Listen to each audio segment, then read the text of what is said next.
So, how are you doing, everybody?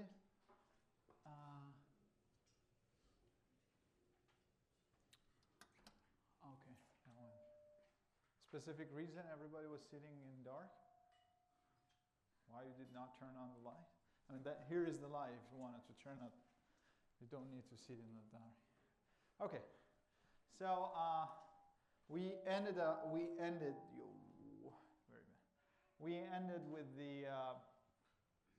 with the preliminaries on what you need to start with deep learning. Then essentially we start with the neural networks today.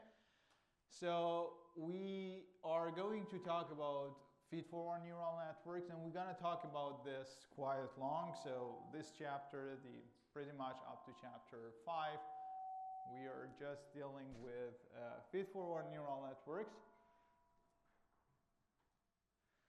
And yeah, but we're going to have lots of them. So we have MLPs today, and gradually we are going to get into CNNs, and after that we're going to get into residual networks. So these are all feed-forward neural networks, and through them we're going to get to know all the details, how you can implement, and what are the tricks that we have in between. So let's start with the basic one. So this is the one that you probably always think of when you want to think about a neural network. First of all, NN is a neural network. Obviously, what else it could be in this lecture, right? So when I write NN, you know this is a neural network. Now, what kind of neural networks we could have? We could have feed-forward neural network. And this is a quite general thing. So basically, you have two kinds of neural networks. Either it's a feed-forward neural network. It takes the input. It's going to process it. It gives you the output, right? That's it. So it goes forward in the process, in the computation, and that's it. This is the initial point that people started working with neural networks. But then we have also recurrent neural networks. So the recurrent neural networks are those which are capable of processing the sequences, right? And these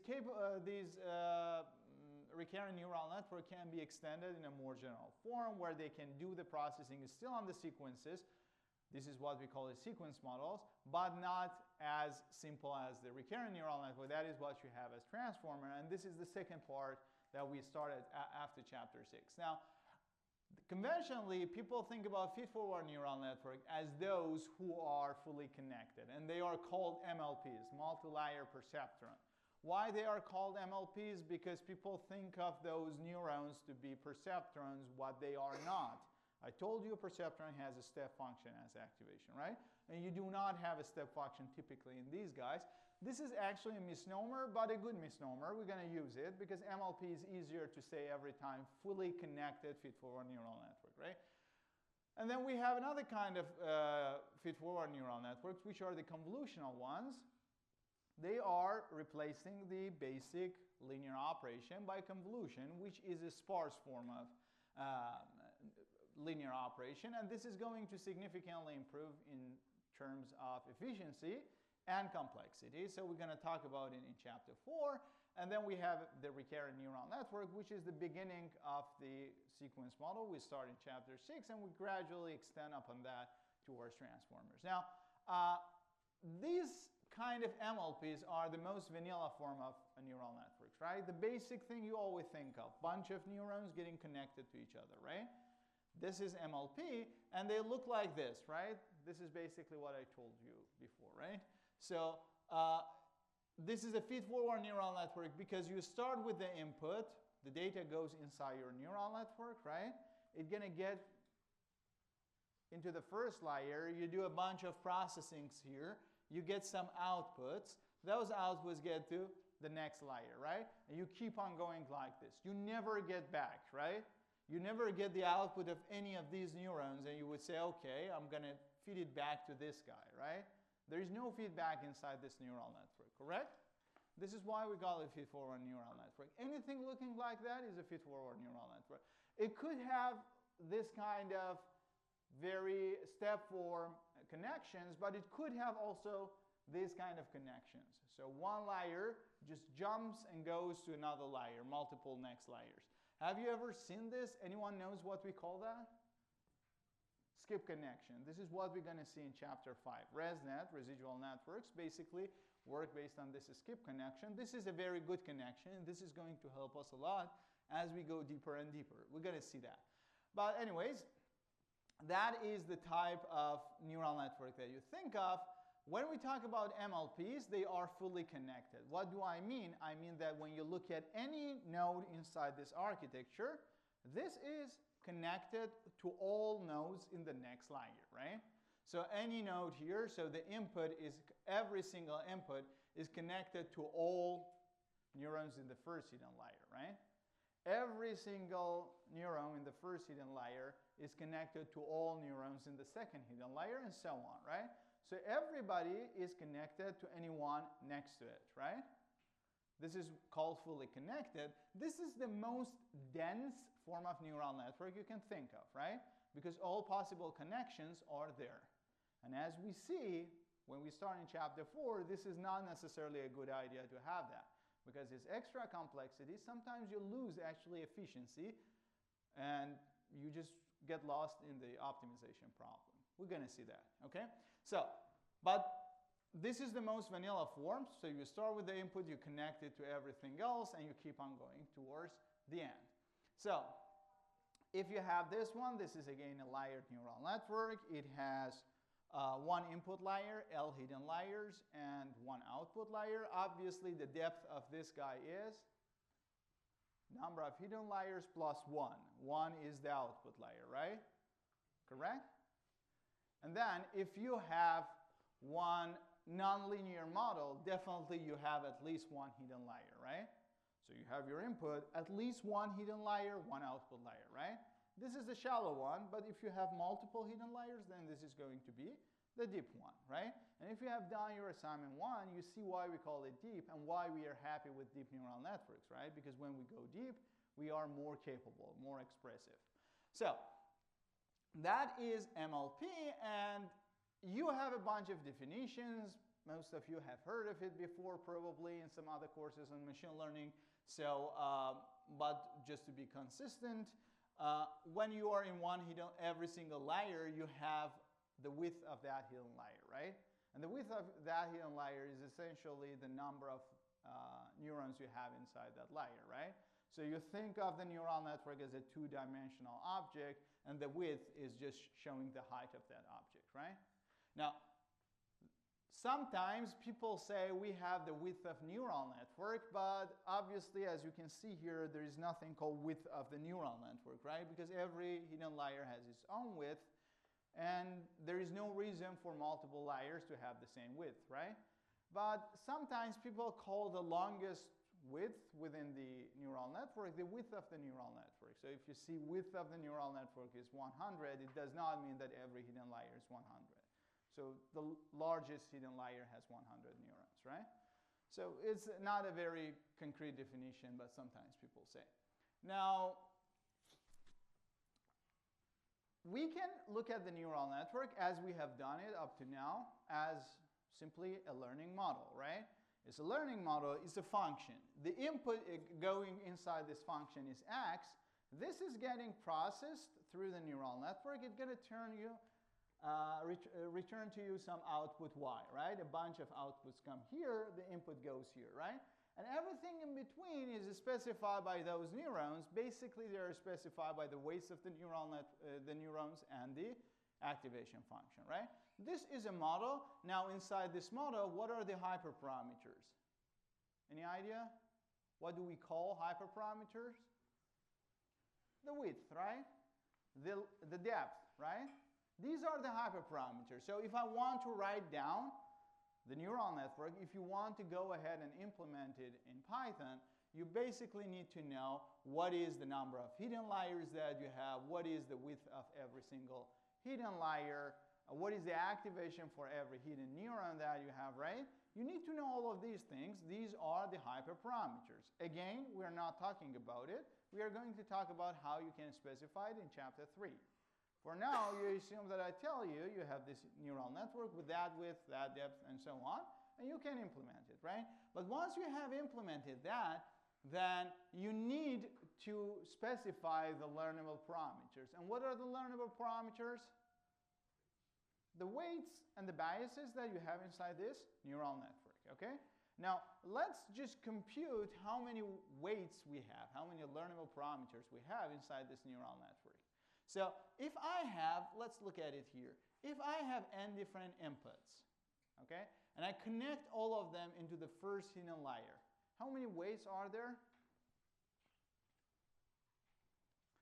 How many weights connect the inputs to the first neuron?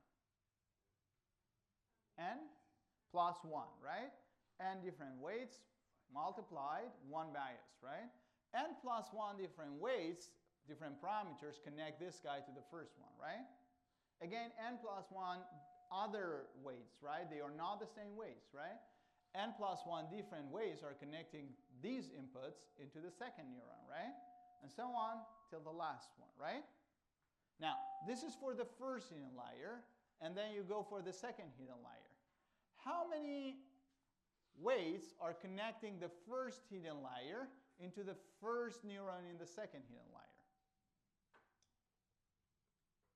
Say width of this guy is W1, then it's going to be W1 plus 1, just connecting to this one. Again, you have W1 plus 1 other weights connecting them to the second neuron and so on, right?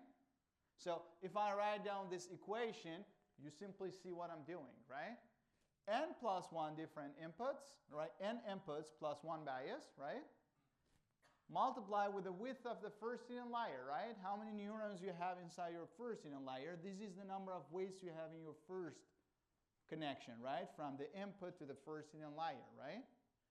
In the second connection, which is from the first hidden layer to the second hidden layer, you have W1, which is the number of weights, number of neurons you have in your first hidden layer, plus 1 bias. This much is connected to every single neuron in the next layer, right? And how many of that you have? W2, right? If you're in general connecting hidden layer L to L plus 1, you can write it down in this form. Width of your layer L plus 1 times the width of the next layer. Now, I don't want you to remember this equation. I want you to think when you have just a moderate sized neural network, how much weights you could have, right? It could simply guess into 1,000, 10,000, 100,000, or even millions, right? And this is what you have really in practice, right? And as you're going to see, many neural networks that you have in practice are actually not fully connected, so you drop a bunch of weights to just reduce this number of weights, right? But here you have just a full connection.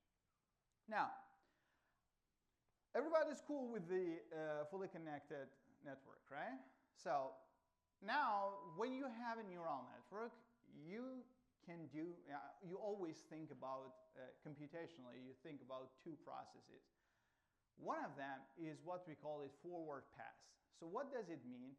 It means that you start from your input, you have your image, right? You put the pixels of the image at the input, right? And you just compute everything in between because you want to get to the output and see what is the output, right? This is what we call it forward pass. The name makes total sense, right? You're passing forward everything, right?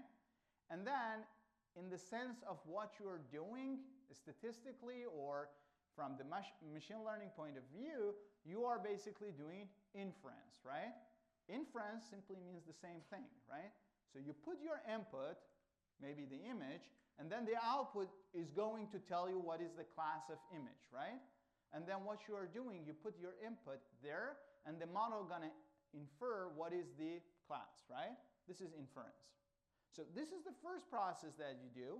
But in order, so if you get this guy, okay, I hope, yeah. When you have your input, this is going to go inside, and it gets processed till you get to the output, right? And then once you get here, then you see, for example, the class or whatever that is. This is the inference forward pass. But if you want to be able to get the right inference, what do you need to do? If you want to make sure, like this neural network, when I put the image of a cat here, it's going to tell me cat, what I should do in advance?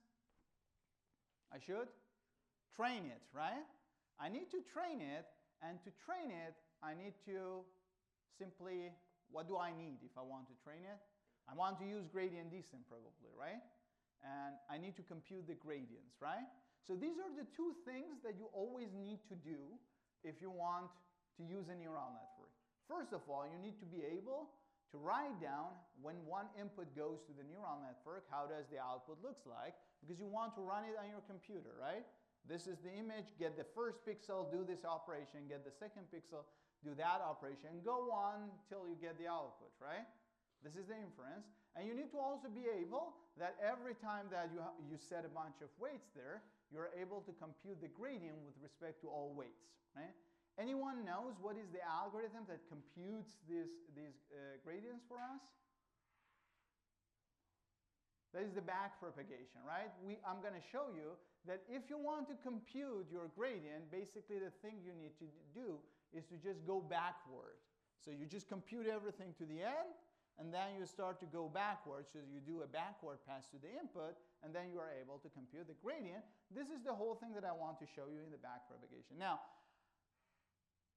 what I'm going to do now, I'm going to explain you the forward pass. That is not a big deal. This is just a matrix or vector computations, but I insist on doing it because I want to give you, first of all, the idea what does computation mean in these neural networks.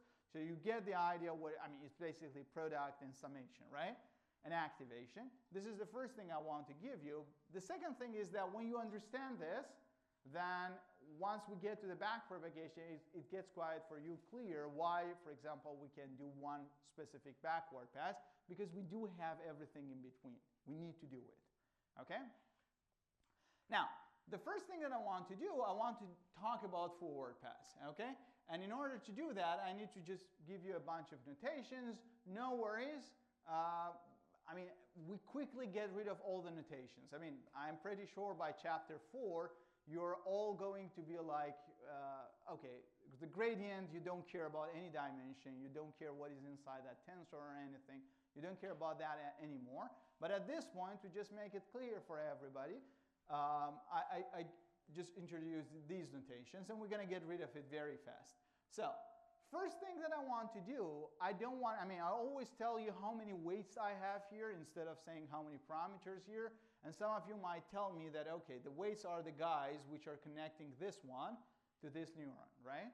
Whereas the bias is something constant adding up, right? But you can always think of the bias as a weight as well, right?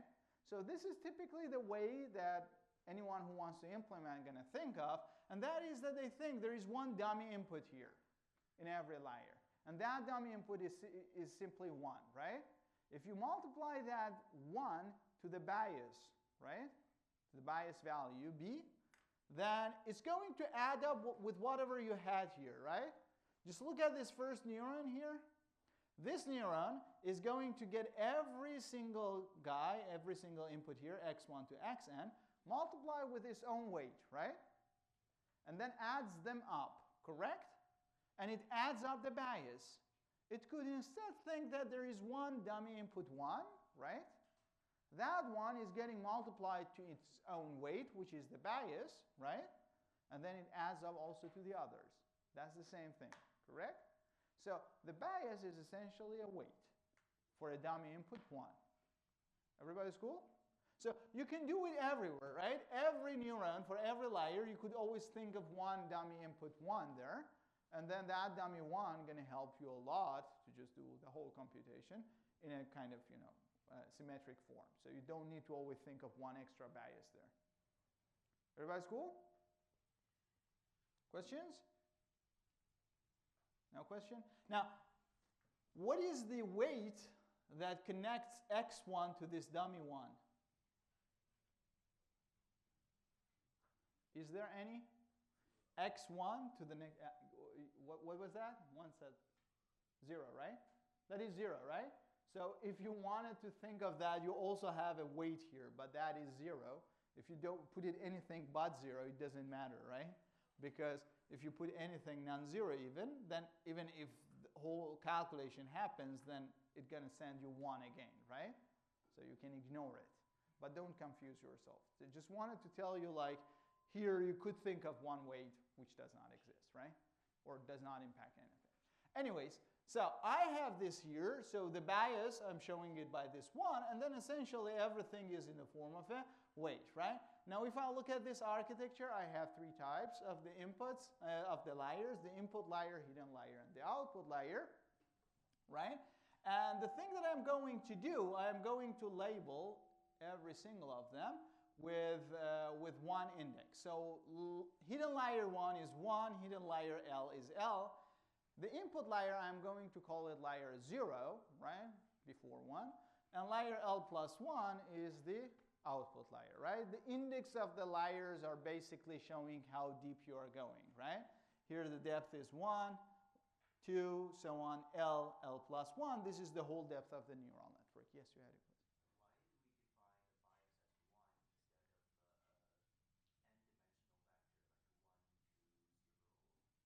Oh, it's not, a bias is not 1, the input is 1. This guy has his own bias, the second one has its own bias, and so on, right? So every link has a bias, right? And then you have actually, if you have, for example, here W1 different neurons, then you have W1 different biases, right? Okay. Questions? Everybody's cool?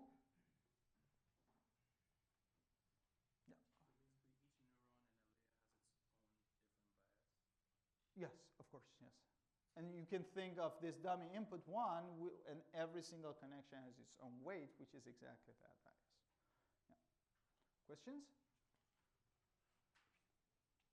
Okay. Now, so if I'm talking about layer L, L could be 0, input, 1, first hidden layer, and so on, till L plus 1, which is the output layer. Okay. Now, well, I am going to show the width of every hidden layer, or the layer L to be WL, right?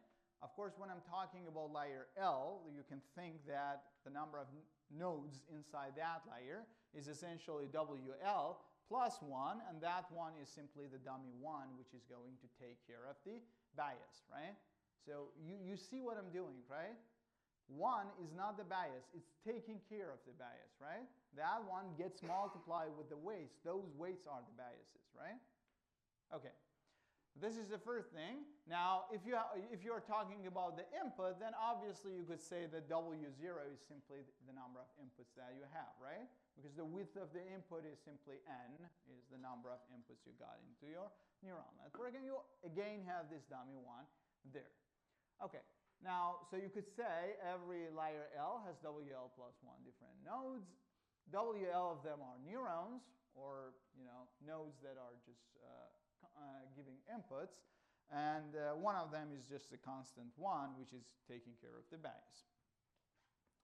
Okay, now the next thing that I want to do, I want to give index to every neuron in this neural network again, so not a big deal. So I'm going to look at this dummy 1 with index 0, right?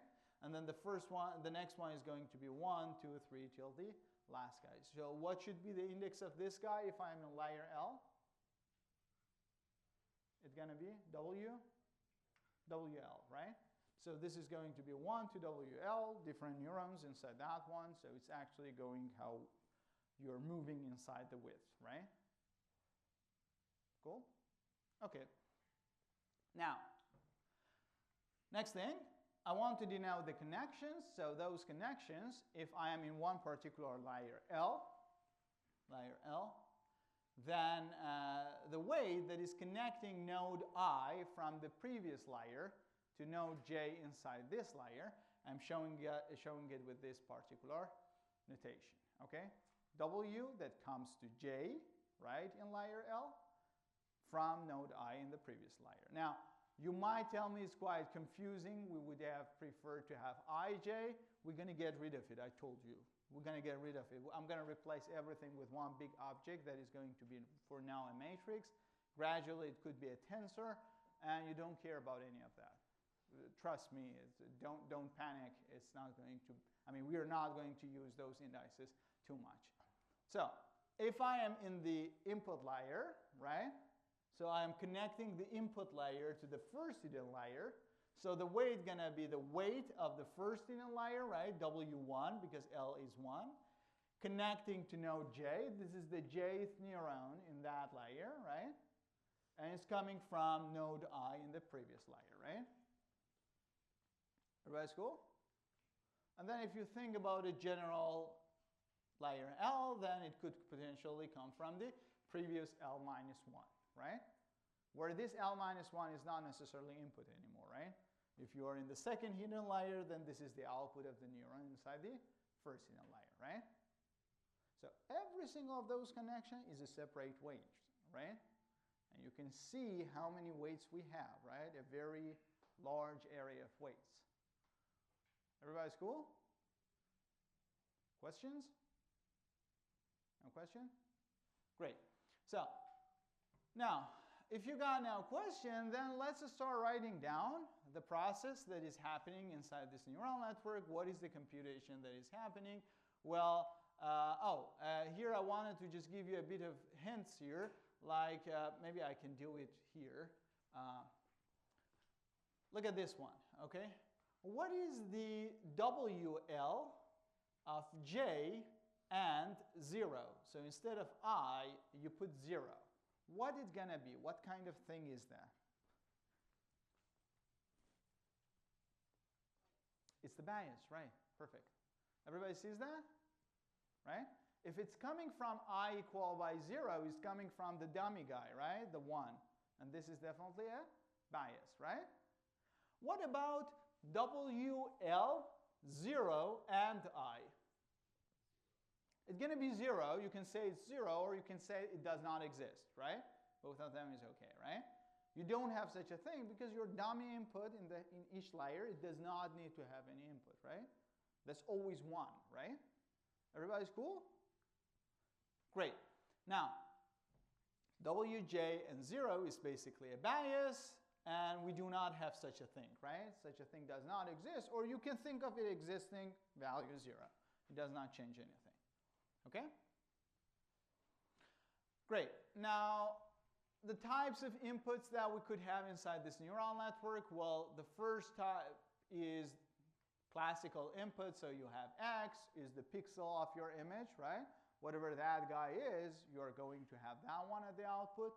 You could have the dummy one. This dummy one doesn't get any input, or even if you give any input to it, it does not care, right?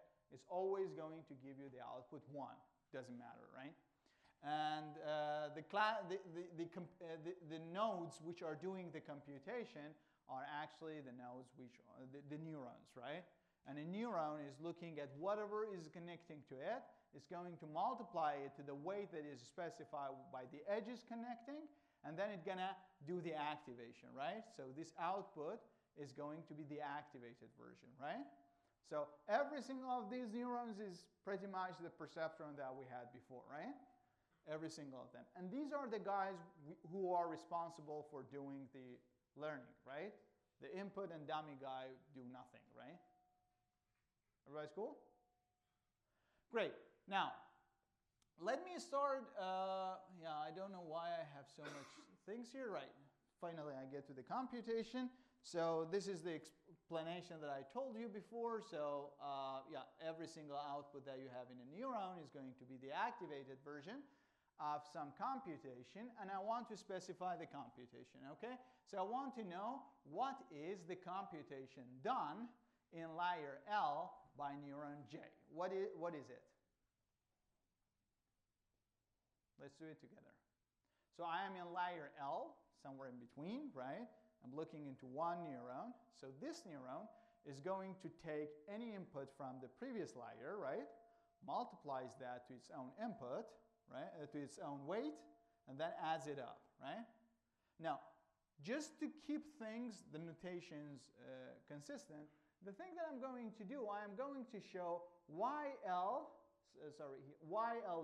you see here, let me go back, YLJ, this is going to show me the output of the layer L node J, okay?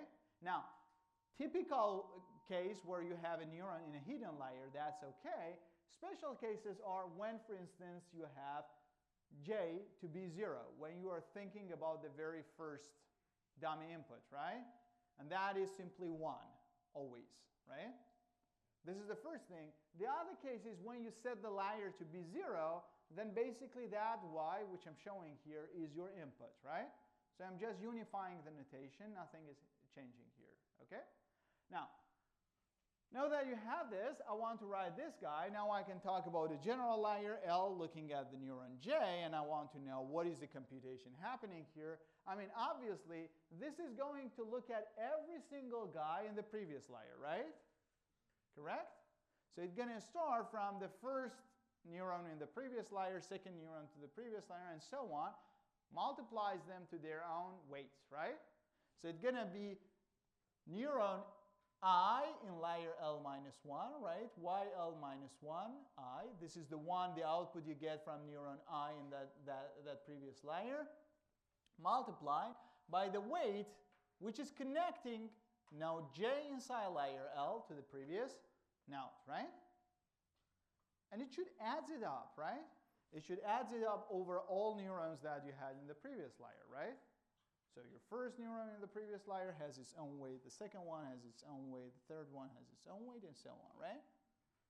You had also a bias, right? We talked about it. So we had this bias, and we showed it by this term, right? This is the weight that is connecting to in layer L to J, node J, from node 0. Neuron 0 in the previous layer. And the neuron 0 in the previous layer is always that dummy neuron, right? Which is putting 1, right? Everybody's cool? Okay. That is the guy, the bias that I have. This bias is added up to everything, right? And I can say that this bias is first multiplied by 1, then added up to everything, right? And then instead of that 1, I can say this is my dummy input, right? So I can write it down to be YL minus 1, the output in the previous layer from the node 0, right? The dummy node, right? And then I can write everything down in this form, right? Instead of starting from 0, I can 1, I start from 0 and add it up to the width of the layer, right? Basically, anything you see before gets multiplied to its own weights, right? Add it up. This is the computation you do, right? This is the main task your neural network is doing, right? All the processing running on your computer is this, nothing else. Multiplication, summation, right? That's it. And then you have an activation, right? But activation is not a big deal, right? It's just a one-shot algorithm. For instance, if you are doing ReLU, you check the sign. If sign is negative, you replace it by 0, right? That is not a big deal. The big deal here is this operation, right? Because your one layer could be significantly giant, right? And then you need to do that much products, and then you need to add all of them up. And depending on the processor that you have, each of those operations could happen in 1 or a fraction of a clock, right? So when this scales, the time you need to spend or the energy you need to spend is going to scale. Everybody's cool? So this is the main computation, right? This is the whole thing that does the learning in your system. And you're going to see, you always do this. There's nothing else. There's a linear computation going on here. Okay, now, let me just now start to simplify a bit notation, give you a bit of, give you rid of this indices I and J. So let's say that I am in one particular layer L, and I am looking into the previous layer. So the previous layer is L minus 1. Then I am going to have these outputs from the previous layer, right? The first one is dummy 1, right? This is the dummy 1. I don't show it yet. So this is dummy 1. This guy is going to get everything before, do the computation, and does the activation. Is going to give me the first output, and so on till the last output, right? These are the outputs you have in the previous layer. Now you are going to connect them to the next layer, right? And then when you are thinking about one particular neuron in layer L, the thing that is going to happen, these guys are going to get connected to this one, multiply with their own weight, the computation goes on, activates, right? Now the thing that I'm going to do, I'm going to show everything here in form of a vector, right? I'm going to put them in one list, one array, right? This is one thing. And I have also a bunch of weights, right? These weights, if I put them again inside an array, the dimension of that is exactly the same dimension as dimension of YL minus 1. Everybody agrees? Because for every single YL minus 1 entry, I have one corresponding weight, right? So I'm going to show it by this notation. So this is YLJ, YL for node J inside that. And by this notation, I simply mean everybody else before, right? Everybody's cool? So this guy is a vector. YL minus 1 is a vector. They have both same number of entries, right? Same dimension. Cool. Now, this guy was the way that I was computing the output of my first neuron, right? Or sorry, neuron J, right? Now, looking at this summation, can you replace it by better notation? What is this summation? It's a dot product, right? It's the inner product, dot product that we had before, right? So I can write this down as hold the weights in one vector. This is the vector that I just showed you in the previous slide, right? All the outputs of the previous layer in the same vector, right?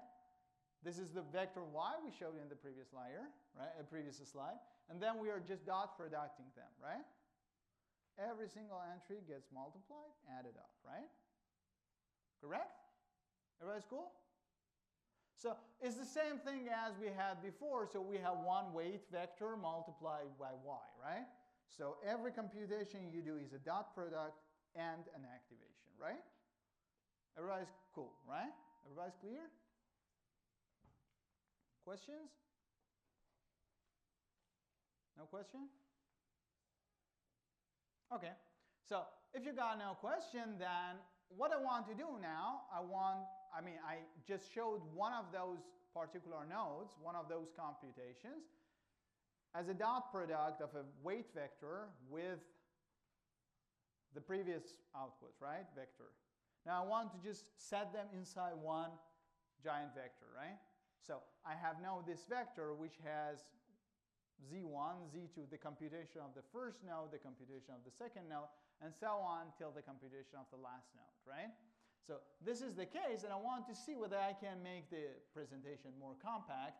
So every single neuron in layer L does this computation. Now I am taking this guy into a vector. If I want to think about the activated parameter I have computed, activated computation, I'm going to get this guy and pass it through my activation. It's not a big deal, right? As I told you, this is not a big processing, right? You can do all of it in parallel, right? If I give you a vector of 10,000 different values, right? You just need to detect which guys are negative. You replace them by 0, it's already activated by ReLU, right? This is not a big deal. The big deal is to find out the guy above, right? And of course, if I want to go for the next layer, always I'm going to add this dummy value, but it's not that important. I mean, you don't need to confuse yourself right now. When I show you the algorithm, I'm going to explain this step again.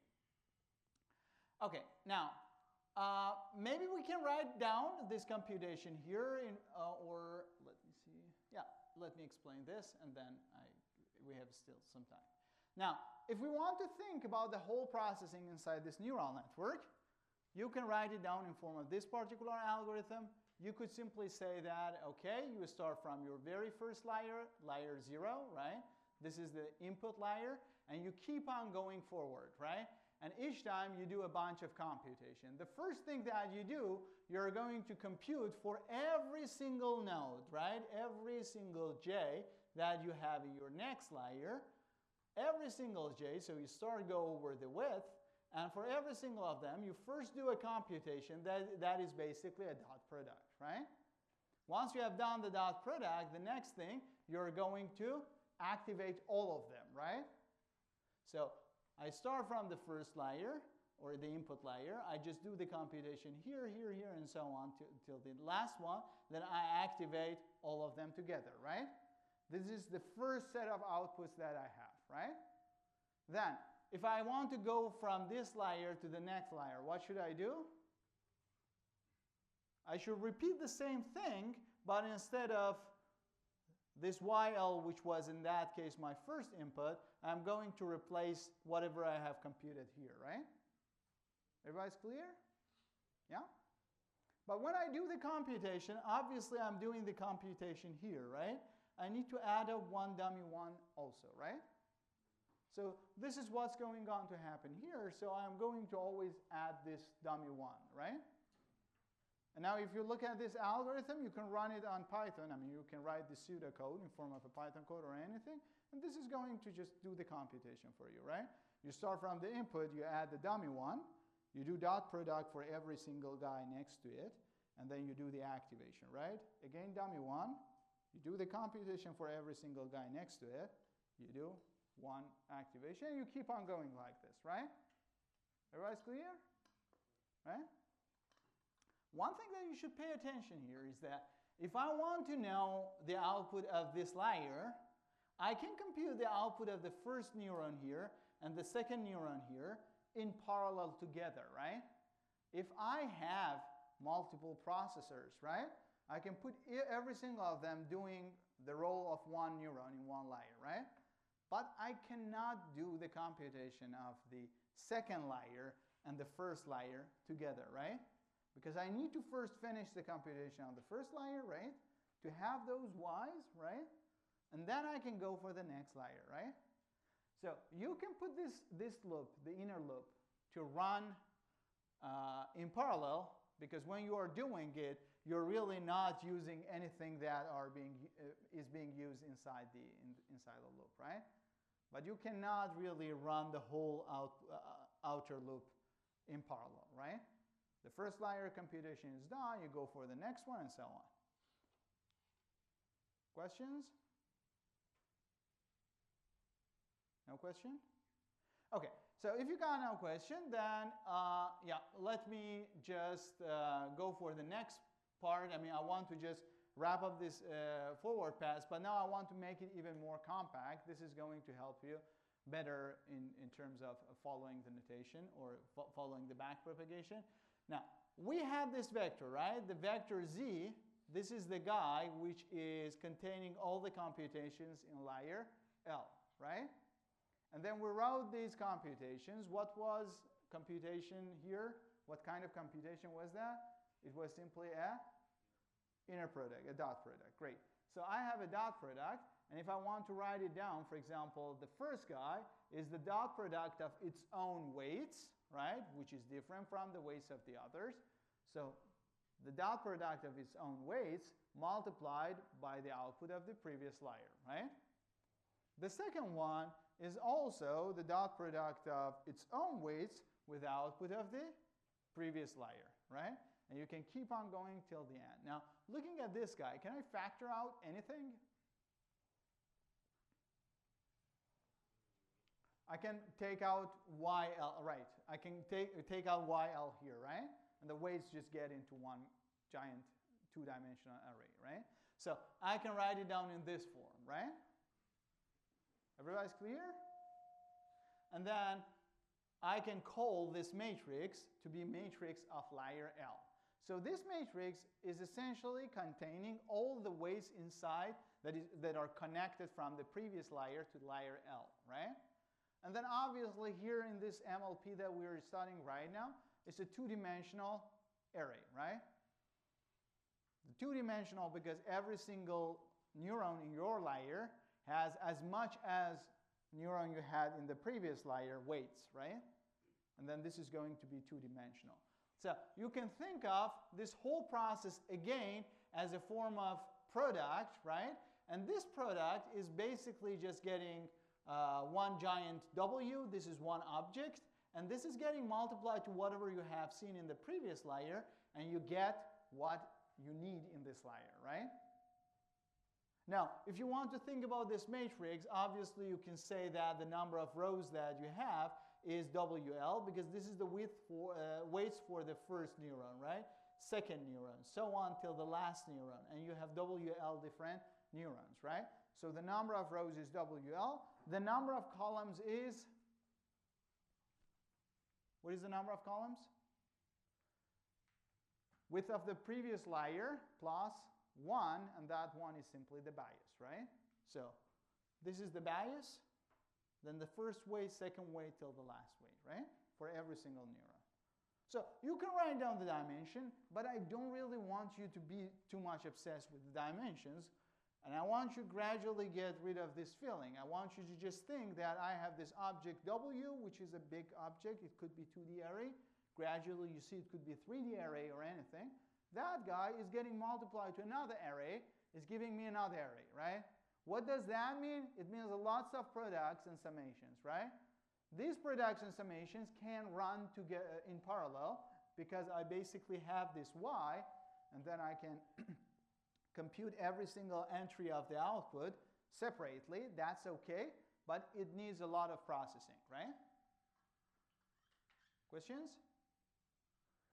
So if you got no question, then I can just wrap up or simplify that algorithm that I had before for you in this form, and I guess this one is much easier to see. So you start from your input, right? Your input x.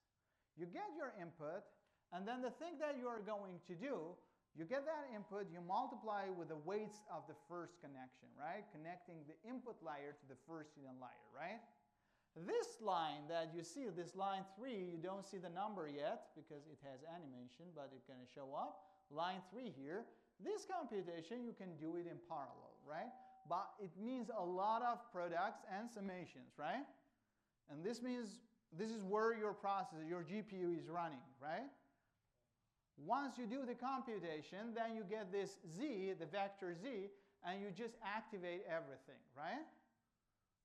Once you activate it, now you are looking at the output of those neurons, right? You want to go for the next layer. Well, you're going to add one dummy 1 there, right? And then you again run the same process, right? Everybody's cool? Questions?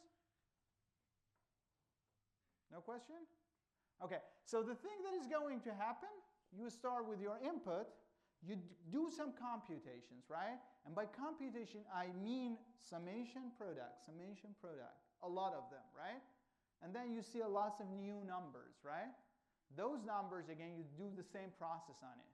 And you do it, and you do it, and you do it till you get your output, right? These values that you see in between these y's, these are what we call them usually features, right? So you start with the input, you compute a bunch of features out of it, right? And those features do not mean anything to you, right? You look at them, they are a bunch of numbers. But for the neurons inside your neural network, they mean something, right? And then those numbers are going again over one same process with new weights, right?